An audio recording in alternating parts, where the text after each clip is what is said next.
In this video, we're going to take a look at the setup step 4. To start, let's go to the user homepage. Select our role, select Setup, and click on Step 4, Management.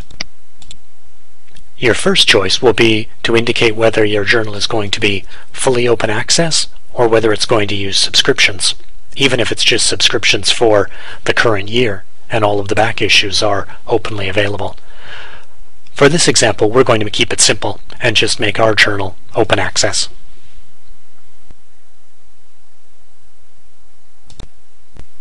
As we scroll down, we can see that all of these defaults are probably fine. You could always go back and change them later.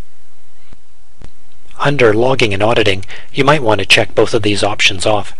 It can consume a little bit more disk space, but it does keep some important information to the history of your journal.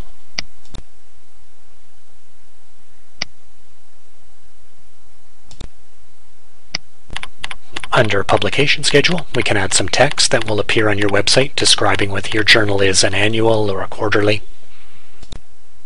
And you can also check off if your journal is going to use volumes, numbers, years, or titles for your issues.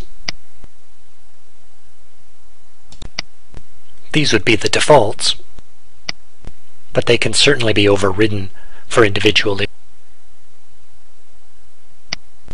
We can add the journal starting point here. In many cases, if you're a new journal, it would be number 1, volume 1, but you might be bringing an existing journal online, and you might be starting with volume 12, number 4.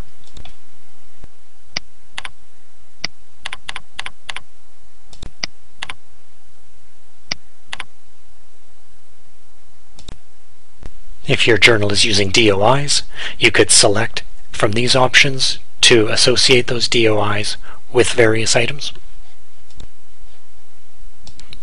OJS does provide the option to include page numbers. Step 4.4 lets you enable announcements, which can be done. In Setup Step 4.5, you can determine whether you'll be using separate copy editors for your journal, or if the editor will be acting as the copy editor as well. Larger journals might be able to take advantage of individuals dedicated to copy editing, while smaller journals might have an editor who takes on a variety of roles. Some default copy edit instructions are available here, but you could change those. As in the previous step with copy editors, you can determine here whether you will have separate layout editors or if the editor. And in the text box, you can add some layout instructions as appropriate.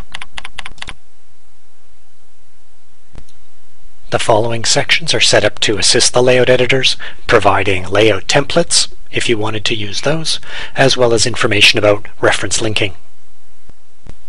Checking this box will make sure that a link to the layout instructions are available when the layout editor logs in. And of course, you could modify any of these pre-written layout instructions. Finally, you can also set whether the journal will have separate proofreaders or if the editor will take on that role. You can make any required modifications to the proofing instructions here. And when you're done, hit Save and Continue. And that's it. Step 4 is now completed.